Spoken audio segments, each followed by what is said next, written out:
네, 여러분 반갑습니다. 실버 산업학과 김신영 교수입니다. 애초에 말씀드린 바와 같이 이 책을 총 3회에 걸쳐서 여러분들에게 소개해 드리는 것이 제가 최초에 기획했던 최초 아니고요. 그래서 지금 2회까지 진행을 했고 오늘이 마지막이 되겠습니다. 특강 시리즈 세 번째 편이고요. 노화 연구의 과거, 현재 그리고 미래의 마지막 회라고 보시면 될 것 같습니다. 아마 제 생각입니다만 이 책이 사실 베스트셀러라는 게 생각해 보시면 어느 특정 분야의 전문가가 전문적인 내용을 글로 쓰고 책으로 펴내면 그것이 베스트셀러가 될 수는 없죠. 왜냐하면 그 전문적인 용어나 개념이나 뭐 그런 것들은 차치하더라도 일단 흥미 자체가 베스트셀러가 될 만큼 이렇게 광범위해지지 않습니다. 그래서 이제 소설 같은 게 이제 뭐 100만 부 이렇게 찍고 그런다는 게 이제 되게 그런 거죠. 뭐 통속 소설이나 뭐 역사 소설 이런 것이지 뭐 되게 앞서 나가고 새로운 관점으로 뭔가를 쓰고 실험적이고 이런 글은 베스트셀러가 안 되잖아요, 사실. 그런 생각을 해보면 이 책이 나름 베스트셀러의 반열에 올라갈 수 있었던 이유는 바로 오늘 말씀드리는 그런 내용 때문이지 않을까. 저는 개인적으로 그렇게 생각합니다. 그러니까 그 1회와 2회에서 많은 그 전문적인 얘기들을 하죠. 세포 관련된 노화를 방지해주는 어떤 물질. 그럼에도 불구하고 그런 얘기와 더불어서 일상생활 속에서 여러분들이 한 번쯤은 들어보셨을 것 같은 그런 얘기들을 다시 반복을 하고 이 마지막 단계에 와서는 매우 사회적이고 매우 정치적이고 매우 윤리적인 그리고 매우 도발적인 그런 화두를 던집니다. 사실 의사가 이런 생각을 하기는 힘들죠. 뭐 우리나라도 그렇지만 모르겠습니다. 저는 뭐 미국의 경우도 의사 그 어마어마한 공부, 그 특정 영역의 공부의 양 속에서 무슨 다른 생각을 해볼 만한 겨를이 없는 거죠. 국내 뭐 저는 한국에 이렇게 의사 하시는 분들 보면 본인들 일 하는 거 외에는 관심이 없어요. 세상이 어떻게 돌아가는지 뭐 그러면서 그런 얘기들을 이렇게 되게 자조적으로 하시는지 아니면은 약간 그 조롱을 하시는지는 모르겠지만 그러니까 세상을 움직이는 것은 뭐 문과 사람들이다. 이런 말들을 본인 스스로 하세요. 저는 그게 사실 너희들이 문과 너희들이 뭐 우리들보다 훌륭해 우수해 이런 얘기는 아니라고 생각합니다. 그러니까 그런 거는 너희들이 해라 이렇게 말과 글로 이렇게 세상을 살아가는 너희들은 그냥 그렇게 하고 우리는 우리가 공부한 대로 살겠다 뭐 이런 그러니까 제가 아까 말씀드린 약간 조롱의 뜻도 있고 얘기가 좀 셌습니다만 한번 보시죠. 챕터 3에 해당되는 얘기인데 3부 마지막 무슨 얘기로 시작을 하는지 지금까지 저자는 수명 연장을 위한 인간의 노력이 어때 왔고 어때 해야 된다라는 얘기를 합니다. 그렇다면 마지막에 던진 질문은 과연 이렇게 수명 연장을 위해서 우리가 노력을 많이 하면 그것은 수명 연장 자체가 옳다는 뜻인가? 굉장히 귀납적이죠. 그러니까 이것이 옳기 때문에 이것을 해야 되는 게 아니고 우리가 그래서 많이 해왔으니까 지가 옳지 뭐 어떻겠어. 뭐 이렇게 해왔는데 그럼 이게 틀릴 수가 있겠냐? 사실 매우 위험한 논리 구조인데 이렇게 질문을 던지는 거죠. 사실의 문제, 과학의 영역을 벗어나서 윤리적인 문제를 던져보는 겁니다. 옳다 그러다는 윤리적인 문제죠. 2는 MC 스퀘어가 옳습니까? 바람직합니까? 부도덕합니까? 그런 거 아니죠. 그거는 사실과 과학의 영역이고 이것이 옳다 그르다, 바람직하다 바람직하지 않다, 이것은 윤리의 영역이죠. 자, 저자의 아들, 이때 글을 쓸 때 당시 알렉스라고 있다고 합니다. 아들 레미가 매우 흔한 이름이에요. 사실 굉장히 흔한 이름이에요. 탐, 빌 뭐 이런 거 옛날에 그런 게 흔했다면 요새는 뭐 알렉스. 읽어보시죠. 저 아빠 세대들도 이 지구를 위해서, 너를 위해서, 우리를 위해서, 사람을 위해서 뭔가를 한 것 같지만 이 지구를 위해서 뭔가를 한 것 같지는 않다. 근데 그 사람들을 그렇게 계속 오래 살리잔 말이냐. 우리 종 수십억 명이 더 오래 살면서, 토탈에서는 지구에게겠죠. 또 서로에게. 이 뒤에 가면 이제 공유지의 비극 뭐 이런 말도 나오는데, 우리가 뭐 그런 얘기 많이 하죠. 제로섬 게임이다. 뭐 지구의 자원, 인간이 가지고 있는 자원의 양은 뭐 한정이 되어 있다라는 거죠. 그리고 누가 더 많이 가져가고 적게 가져가냐고 뭐 이런 건데, 전체적으로 볼 때 지구에게 더 좋지 않은 영향을 끼치면 어떡하느냐라는 거죠. 그리고 나서 지구가 망가지면 우리는 다 망가지는 거니까 결국은 굉장히 근시안적인 거죠. 나 혼자 이렇게 오래 잘 살고 그러면 괜찮지 않나? 라는 것이 모든 사람이 그렇게 행위를 한다면 지구의 파괴를 가져올 거고 결국 우리가 다 죽는데, 여기에 인간의 늙음을 방지하는 우리의 노력이 기여를 하고 있다면 어떻게 될 것이냐. 아빠가 하는 일이 세상을 더 나쁘게 만드는 건 아니냐라는 거죠. 16살 먹은 아들이 이런 얘기 하면은 우리는 그렇겠죠? 너 학원 언제 가냐고? 아니면 뭐 애가 뭐 문과여서 뭐 이런 고민을 했다는 흔적도 사실 대학 가는데 보탬이 되잖아요. 문과에서는. 이과도 마찬가지고. 그거 아이디어 좋다. 너 자기소개서 그걸로 해봐. 뭐 이렇게. 몇 가지 걱정드립니다. 첫 번째는 인류의 종말이 임박했다는 경고죠. 뭐 전쟁이나 이런 게 아니고, 과학자들이 뭐 이렇게 사실 설명과 예측은 우리가 여반장이라 그러죠. 손의 앞뒷면과 똑같다라는 거죠. X를 가지고 Y가 X에 의해서 설명이 되면 우리는 X를 가지고 Y를 예측을 할 수가 있죠. 거기다 A 값이라는, 그런 거 뭐라 그럽니까? 파워라 그럽니까? 그 방정식의 값, 가중치, X라는 변수의 값에다가 어떤 힘을 보태주는 거죠. 그렇다라고 예측을 해보면 지구가 수용할 수 있는 환경 수용력 가운데 인구는 약 80억 명이라고 합니다. 2020년 5월 23일 기준으로 지구의 인구는 약 77억 8천 명, 괄호 놓고 almost there라고 써요.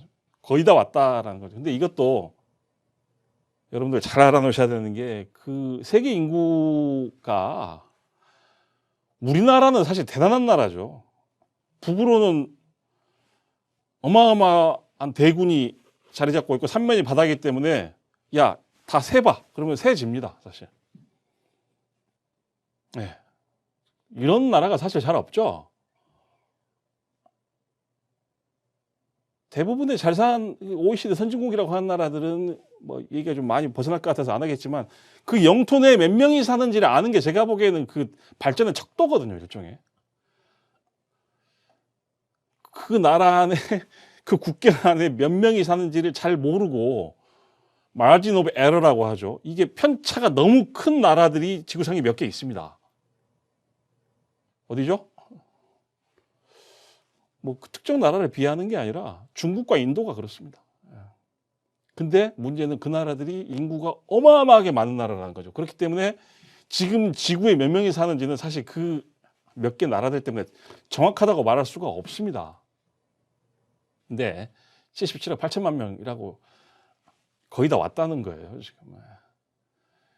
치명적인 수준의 전염병이나 핵재앙, 터미네이터 뭐 이런 인구 증가는 계속 될 것이다라는 거죠. 그러니까 여러분들 생각해 보세요. 그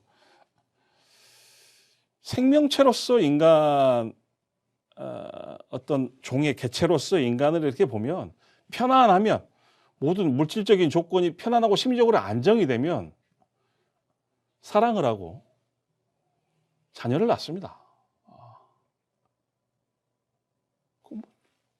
그 종의 본능 아닌가요? 생명체로서의 본능 아닌가요? 문제는 이 빠르게 증가하는 인구를 먹여 살리기에 식량을 비롯한 자원들이 많이 부족하다는 거죠. 문제는 단순한 인구가 아니라 특정 인구가 소비하는 양 그리고 그에 따른 폐기물이라는 거예요. 이것도 굉장히 새로운 관점인데 몇 명이 사는 게 중요한 게 아니라 조금 덜 쓰면 되는데 평균적인 미국인이 지구의 자원을 얼마나 쓰고 있는지 제시가 되어 있습니다. 생존 필요량보다 3배를 먹고요. 물은 250배를 소비하고 이 물도 보면 저는 미국에서도 오래 생활을 해봐서 샤워 참 많이 합니다. 샤워. 제가 이제 미국 생활을 경험해 보기 전에 제 한국에서의 생활은 무슨 샤워예요. 그냥 들어와서 세수하고 발 닦고 그리고 자는 건데. 뜨거운 물도 어렸을 때는 정말 어머니가 데펴 주셨고 타서 이렇게 하잖아요. 250배를 쓴다고 하고요. 평균적인 미국인의 이산화탄소 배출량은 세계 평균의 5배. 이게 뭐 승용차 때문일 거고 지구온도 상승, 해수면 상승 이런 환경위기들은 결국 어떻게 보면 인간 수명이 늘어난 것의 결과이다라는 거죠. 많이 쓰는 사람들이. 그러니까 인간 수명이 어디서 늘어납니까? 잘 사는 나라에서 늘어나잖아요. 제일 많이 쓰는 사람들이 계속 늘어나니까. 두 번째는 장수가 정치에 초래할 문제들입니다. 폴 세뮤얼슨, 막스 프랑크의 사람들은 뭐 잘 아시죠? 들어보면 막스 프랑크 연구소 독일에 있잖아요. 뭐 이것저것 다 하는 연구소. 폴 세뮤얼슨은 이렇게 이렇게 나가지고 경제학자 아닙니까? 그 사람 하버드인가 어디? 같은 학교 교수님 동료네요. 동료 교수. 그러니까 과학자들이 사실 욕을 먹죠. 이렇게 썸짓한 얘기를 막 해버리니까. 자기들은 사실이라고 믿으니까요. 사회의 발전은 결국 장례식의 결과라는. 진리는 그 당대의 진리인 거죠. 영원한 진리가 아니라 그런 건 없으니까. 영원한 진리는 하나 있죠. 모든 것은 변한다. 절대 안 변하는 것보다 진리가 아니라 이것도 누가 한 말입니다. 절대 변하지 않는 것은 종교다라는 거죠. 과학의 속성은 뭐다? 변한다라는 거죠. 거부된다라는 거죠. 다른 생각이 기존의 생각을 엎어버리는 거. 토마스 쿤이라는 이 양반도 하버드네. 하버드 출신이죠. 하버드 출신이고. 토마스 쿤이라는 이 양반이 물리학자인데요. 사학과 교수입니다. 과학사. 토마스 쿤의 과학혁명의 구조라는 책은 뭐 그런 거 있잖아요. 대학 들어가면 반드시 읽어봐야 될 100권의 책. 여기에 항상 들어가는 그런 책인데 그런 책에서 이런 비슷한 얘기를 합니다. 결국 과학적 진리라는 게 그 A라는 이론과 B라는 이론이 있으면 이게 무슨 서로 논쟁하고 합리적으로 해서 받아들이고 설득하고 이런 게 아니라는 거예요. 어느 한쪽에 가서 다 무찔러 버리든지 아니면 저 얘기하는 사람들이 다 돌아가시든지 인간이 설득이 안 된다는 겁니다. 우리가 과학자들은 이렇게 모여서 이렇게 하고 뭐 그거 좋다, 오케이. 나의 잘못을 인정한다. 그게 우리가 일반적으로 알고 있는 과학의 모습인데 그렇지 않다라는 거죠. 죽어야 된다라는 겁니다. 저자는 더 심한 말을 합니다. 다원적이고 민주적인 사회에서 새로운 가치, 새로운 생각이 자라날 수 있도록 하는데 가장 큰 기여를 하는 것은 기존 생각을 가진 분들의 장례식이다. 나이 많은 유권자는 나이 많은 정치인을 지지하는 경향은 분명합니다. 2018년 예, 재선에 출마한 미 상원 의원의 연령. 지금 대통령 누굽니까, 미국에? 예, 얼마 전에 당선되신 그분이 국회의원만 47년을 했다든가 뭐. 예. 그래서 왜 그런 얘기 있었어요. 이분이 출마를 할 때 보통 대통령들이 이제 당선이 되면 한 텀을 더 하는 거를 바로 1차적인 목표로 삼잖아요. 재선이 되니까. 근데 지금의 현재 미국 대통령은 재선 도전이 불가능할 수도 있다라는 얘기들이 있었습니다. 나이가 하도 많으니까. 그래서 저자는 마지막에 한마디로 그냥 찍는 소리를 하죠. 우리는 경험과 지혜를 쌓은 리더를 원하긴 한다. 그들이 과거에 집착하지 않으면. 장수가 정치에 초래할 문제입니다. 제가 오늘 수업 시간에 얘기 드렸는데 미국의 가장 영향력 있는 시민단체가 AARP, 대한노인회 같은 거죠, 우리나라에. 연령이 높아질수록 보수화되는 경향도 그렇지만 투표에 참여할 확률이 높아집니다. 소위에는 하드 보트라고 하죠. 강성 보트. 반드시 투표하는 보트. 그러니까 사실 지금의 현대의 어떤 대의민주주의 체제에서 투표가 아닌 다른 방법이 있습니까? 선거가 아닌? 거기서 막강한 힘을 가질 수 있는 거죠. 어떤 분들이? 장수하는 분들이.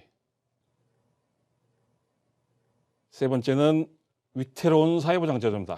이거 우리나라는 지금 정말 심각한 단계인데 아무도 얘기 안 하고 있어요. 왜냐하면 얘기를 하게 되면 장수하시는 분들의 돈을 깎아야 됩니다. 그리고 아직 이 일하는 세대로부터 돈을 더 받아야 돼요. 이 얘기를 정치인들이 왜 합니까? 근데 이런 일은 한 40, 50년 후에 이제 벌어지는 일인데 지금 자기가 할 필요가 없는 거예요. 2, 3년 있다가 선거 치러야 되는데 이 얘기를 왜 합니까? 읽어보시죠. 솔직히 사회보장제도라는 게 이제 미국 같은 경우도 30년대 대공황 시대 때 루즈벨트가 이제 심지어 저 사람 사회주의자 아닌가라는 비판을 받으면서까지 이제 하도 급박하니까 밀어붙였던 거죠. 그 당시와 현재입니다. 당시 21세 생일을 맞이한 사람이 65세까지 살 사람 절반 정도. 지금은 4분의 3. 제가 보기엔 4분의 3도 더 살 것 같은데 미국은 뭐 총으로도 많이 죽고 뭐 하니까 우리나라는 분명히 더 살 거예요. 그렇다면 그때 당시에 65세 도달한 사람은 소위 얘기하는 지금의 국민연금에 노령연금 몇 년 받았냐? 13년 받았다는 거죠. 평균. 지금 얼마 받냐? 20년 이상 받을 거라는 거죠. 노인 부양비도 설명되어 있습니다. 정치인들은 이런 얘기를 하질 않아요. 왜냐하면 이게 지금 3, 4년 있을 내 선거와 무슨 관계가 있냐라는 거예요. 뭐 진보 보수 필요 없습니다. 이거는 얘기 안 해요. 건드리면 죽는다라는 거. 그러니까 이제 저희처럼 이걸 공부하는 사람들이나 그 돈을 진짜 현재로 만지고 있는 공공기관이 막 마음이 급한 거죠. 그분들이 마음이 급한 거, 그분들 뭐 정년퇴직하고 아무 상관없는데. 우리나라도 잊어먹을 만하면 그 얘기가 나오고 있습니다. 2050년대 후반. 그러니까 저자가 쓴 말 한번 읽어보십시오. 기존 60세 이후 또는 65세 이후 퇴직 연령 이후에 40년 정도를 더 사는 세상을 어느 누구도 생각을 못했다는 거예요. 그 과거에 이 제도를 설계를 할 때.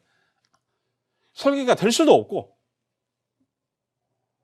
그렇다면 이런 것들을 설계하자면 어떤 데이터가 필요하냐면 이 사람들의 업무의 패턴, 퇴직 후에 뭘 할 건지, 이 사람들의 지출의 패턴이 어떻게 되는지, 의료비는 어떻게 되는지, 이 사람은 돈을 벌었던 시기에 어떻게 저축을 할 건지, 뭐 이런 것들에 대한 데이터가 있어야 되는데 아예 그런 데이터 자체가 없다는 겁니다. 계산이 안 나오는 거죠. 폭탄 돌리기라고 많은 분들이 우려를 하는데 맞습니다. 제가 보기에 폭탄 돌리기 맞고요. 그 폭탄 돌리기가 왜 아니 이렇게 우리 놀이하면 이렇게 둥그렇게 앉아가지고 막 뭐 돌리잖아요. 이건 사실 괜찮아 내가 보기에. 왜냐하면 누가 걸릴지 모르니까. 근데 이 폭탄은 그냥 우리 자녀들 그리고 손자 손녀들에게 정해놓고 갑니다. 손자 손녀들 자녀들이 없는 분은 에이 나 몰라. 뭐 그래도 뭐 예. 위태로운 사회보장제도 뭐 때문에? 장수 때문에.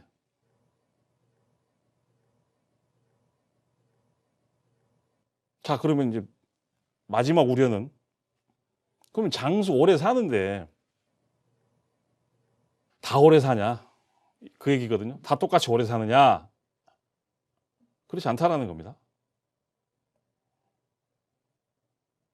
이게 10분의 1로 이렇게 나눠보면 최정상의 10%는 최아래 10%보다 약 13년을 더 살게 된다. 여러분 한 달 더 살고 2달 더 살고 이것도 사실 어마어마한 거죠. 근데 평균 13년을 더 산다는 겁니다. 그리고 부자들은 돈 벌어서 주식하고 기업 돌리고 기업 경영 이런 것만 하는 게 아니에요. 부자들은 뭘 또 합니까? 자기 몸에 돈을 씁니다. 이 전 시간에 말씀드렸던 그런 것들. 지금까지 말씀드렸던 대부분의 장수 약물들은 아직까지는 우리식으로 얘기하면 비급여다. 비급여. 보험 처리가 안 되는 것들이에요. 당뇨나 이런 질환이 있으면 받지만 보험 처리를 받지만 그렇다고 당뇨로 걸립니까?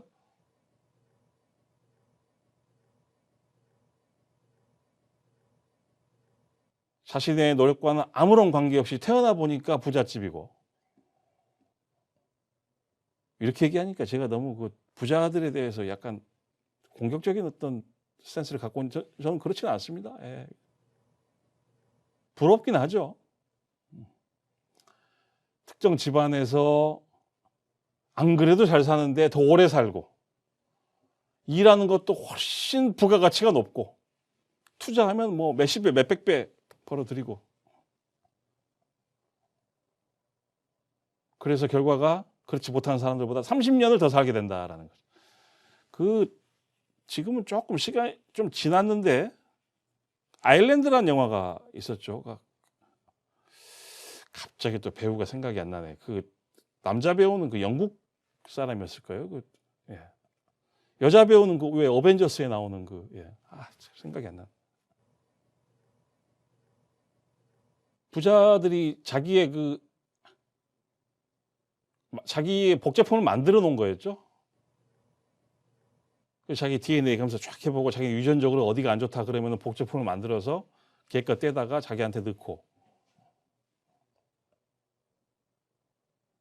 그런 세상이 오지 않겠죠. 그런 세상이 오면 뭐 그냥 들고 일어나야지 되겠습니까 그게. 근데 한 10년 된 것 같아요 그 영화가. 그 아이디어 자체는 매우 충격적이었다.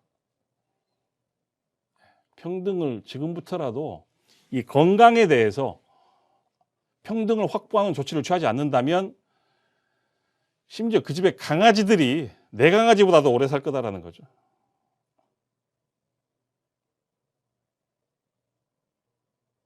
네, 저도 강아지 한 마리 키웁니다. 나뿐만이 아니라 인간뿐만이 아니라 반려동물까지. 위태로운 사회를 초래할 수도 있다. 지금 하고 있는 얘기는 경제학자나 사회학자나 정치학자가 하고 있는 얘기가 아니라 의사가 하고 있는 얘기입니다.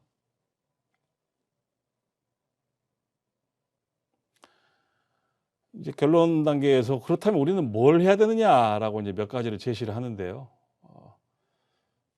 첫 번째는 건강에서 나이에 대한 고려를 없애야 한다 그러면서 자신의 치과 치료 경험을 얘기를 합니다.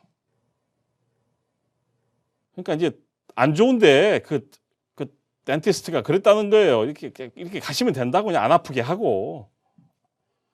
그래서 그 이제 저자가 생각을 하는 거죠. 내가 만약에 10대, 20대였으면 이 사람이 이런 얘기를 했을까? 내가 만약에 10대나 20대였으면 아주 근본적인 치료를 했을 텐데 그냥 가라고 그런다. 그냥 이렇게 사시면 됩니다라는 거죠. 의료의 향방을 결정하는, 그러니까 의사들의 판단을 결정하는 중요한 요소가 바로 나이와 경제력이다. 나이 많은 환자에게는 의사가 스스로 그렇게 노력을 좀 제한하더라. 그냥 이렇게 좀 많이 사셨는데. 그리고 가난한 환자에게는 의사가 어떤 거를 시도를 해보려고 하지 않더라라는 거죠.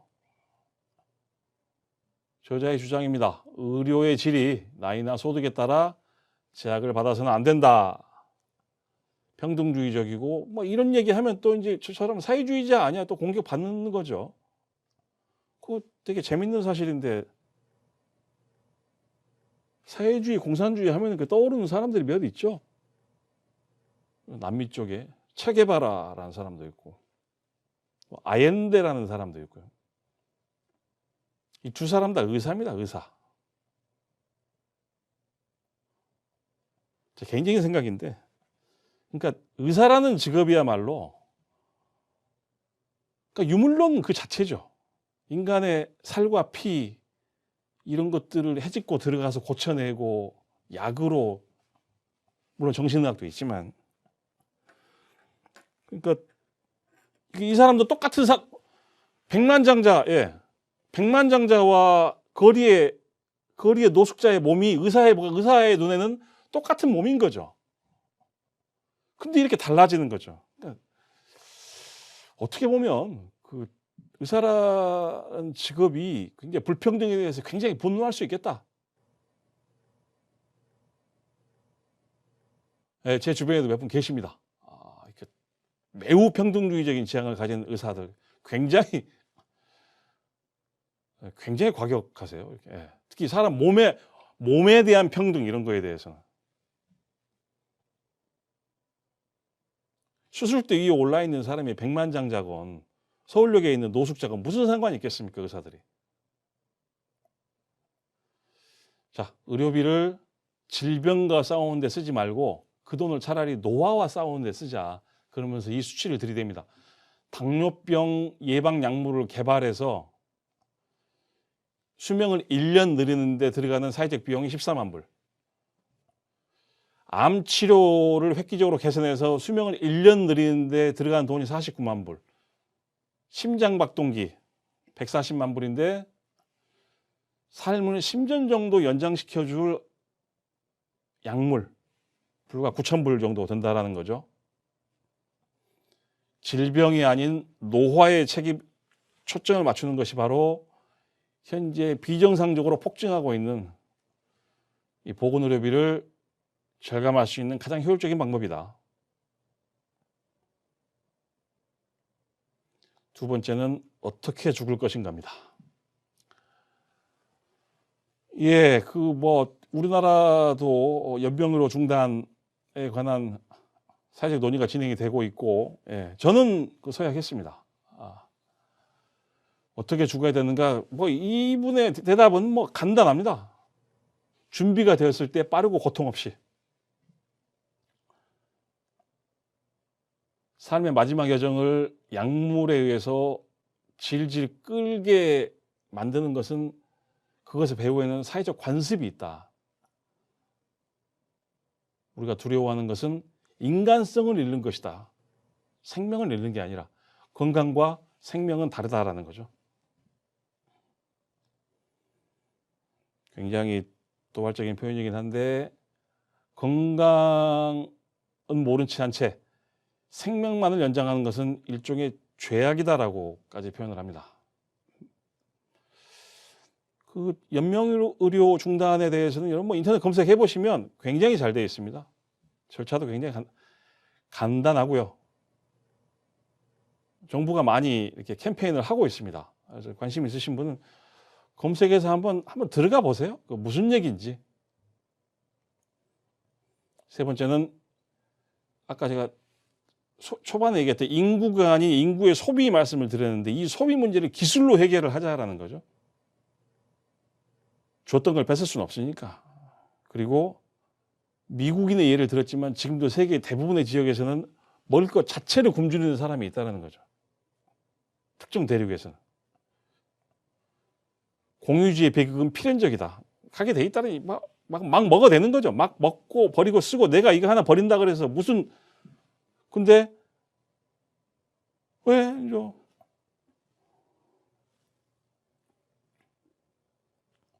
저는 이렇게 전철로 이렇게 학교로 오는데 오다 보면 이렇게 잔디로 이렇게 해놓은 동그란 호랑이 석상 있고 그거 있잖아요. 있는데 그 잔디가 되게 오래 안 가요. 그러니까 제가 이렇게 생각해 보면 졸업식이나 무슨 행사, 사진 찍는 거 이런 거 행사나 거치면 다 죽어버리는 거죠. 그래서 또 깔고 하는데 저거를 풀어놓는 순간 저렇게 되는구나. 보통 때는 사실 좀 들어가기가 힘들게 이렇게 만들어 놨습니다. 출입금지라는 팻말은 없지만 공유지의 비극은 그겁니다. 선의에 의해서 좋은 의도에 의해서 어떤 지역을 그러니까 양떼들 먹이라고 풀을 마음대로 먹이세요. 얼마나 의도가 좋습니까? 그러면은 그 공유지는 어떻게 된다? 순식간에 폐허가 된다는 거죠. 누구나 와서 자기 양떼를 다 먹여버리니까 다음 사람을 생각하지 않고 그렇게 되면 어떻게 되겠어요? 그러니까 룰이 생기고 레귤레이션이 생기고 규정이 생기고 법이 생기는 거죠. 몇 마리까지만 가져와라. 1시간만 먹여라. 규정 이런 것들에 대해서 그것들이 뭐 사실 불합리하고 왜냐하면 그것들 뭔가를 못하게 하는 거니까요. 근데 그 이유는 분명히 있습니다. 대부분의 경우에는 공적인 이유 때문에 개인의 끊임없는 욕심을 제한하는 경우가 많죠. 유전자 변형 작물을 예로 드는데요. 이건 뭐 비자연적이다, 뭐 GMO 이런 얘기 하잖아요. 자연의 법칙이 위배된다. 그래서 비판을 많이 하고 환경론자들이 이렇게 많이 하고 야만적이다 이렇게 얘기를 하는데 지금 우리가 먹는 거 자연 상태에 존재하는 거 하나도 없습니다. 전부 인간이 개입해서 대량 생산을 할 수 있게 다 만들어낸 거예요. 도대체 어떤 동물이 자신의 자손을 매일 낳습니까? 닭이요, 닭. 그런 게 자연계에 어디 있어요? 다 인간이 만들어낸 겁니다. 우리가 지금 먹는 모든 작물들 전부 다 유전자 변형해서 환경에 강하고 산출량을 늘리기 위해서 만들어 놓은 거죠. 이미 이렇게 돼 있다라는 거예요. 그것의 결과가 뭐냐? 모든 사람들이 싼 값에 풍요롭게 먹을 수 있게 됐다는 겁니다. 저자는 주장을 합니다. 도대체 얼마나 가난한 사람들이 기아로 죽어야 유전자 변형 작물을 승인을 해줄 것인가. 그리고 실제로 마침 다 쓰이고 있는데. 인정할 건 인정해라라는 거죠. 다분히 좀 공리주의적인 그런 태도가 있죠. 그러니까 실보다 득이 많으면 이렇게 가는 게 옳다라는 거죠. 득도 있고 실도 있는데 실이 있으니까 안 돼. 이 백신을 써서 이 약을 써서 1000명을 살리고 10명의 부작용이 생기면 이 약을 쓰는 게 맞다라는 겁니다. 1상, 2상, 3상, 4상까지 거쳐서 더 이상 할 게 없는데 그럼에도 불구하고 부작용이 1%, 2% 있다. 여러분들이 정책 결정권자라면 어떤 선택을 하시겠습니까? 야, 저 한 명 죽었어. 못 쓰게. 항상 과학과 도덕, 과학과 윤리는 항상 서로 간에 이렇게 서로 간에 총칼의 겨누기 있다라기보다도 과학이 진격을 하죠. 그럼 최종 라인에는 윤리라는 성벽이 있습니다. 근데 나를 넘어야 돼. 자, 결론입니다. 2003년 미국 얘기입니다. 대통령 직속 생명윤리위원회 보고 아마 이게 그 아들 부시 될 건데 노화에 대한 연구는 인간의 본질에 반한다. 어떤 의미에서 출생, 혼인, 죽음 이런 것들은 신이 우리에게 부여한 일종의 질서인데 노화에 대한 연구는 이거를 막 어그러뜨린다는 거예요. 죽어야 되는데 죽지 않게 연장시키고 그때 당시에 심지어 가장 과학이 발전하고 있다는 그때 미국에서도 대통령 직속위원회에서 올라간 보고서가 이런 기본적인 어떤 생애 기본적인 것들 출생이나 죽음 이런 것들에 대해서는 건드려서는 안 된다라는 거죠. 저자가 또 얘기하죠. 늙고 병들고 이렇게 돼가는 게 당신들이 얘기하는 것처럼 받아들일 수 인간이 원래 그렇다. 인간 삶의 필요 조건이라는 건 뭐냐면은 원래 붙어 있는 거다라는 거죠. 인간이 원래 이렇다라는 거예요. 인간 삶에 반드시 존재하는 어떤 거라면 우리는 그냥 아무것도 안 하고 있으면 되겠네.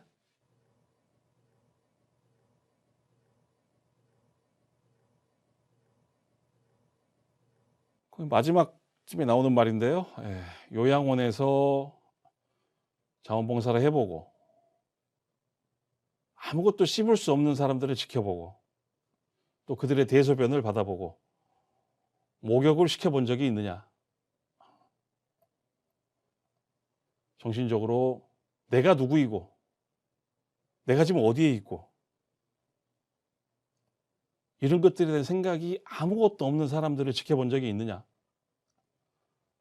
그런 것들을 경험하고 나면 지켜보고 나면 저렇게 돼가는 과정에 대해서 우리가 싸울 수 있음에도 불구하고 저것이 마치 인간 삶의 자연스러운 과정인 것처럼 아무것도 하지 않는 것이 오히려 죄악이다라는 거죠.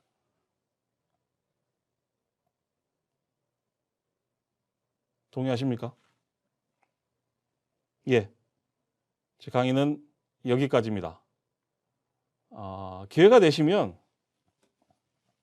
한번 편안하게 한번 쭉 읽어 보셔도 되고요. 제가 무려 3부에 걸쳐서 말씀드렸기 때문에 뭐 소위 얘기하는 그 야만은 다 말씀드렸어요. 그래서 여러분들의 생각이 조금 바뀔 수 있는 그런 계기가 될 수 있었으면 좋겠습니다. 오랜 시간 동안 강의 들어주셔서 고맙고요. 예. 2탄을 기획을 하고 있습니다. 새 책을 거의 골랐습니다. 그래서 그 책을 가지고 또 여러분들을 찾아뵐까 합니다. 재미없는 강의 들으시느라고 고생하셨고요. 예. 저는 여기서 들어가도록 하겠습니다.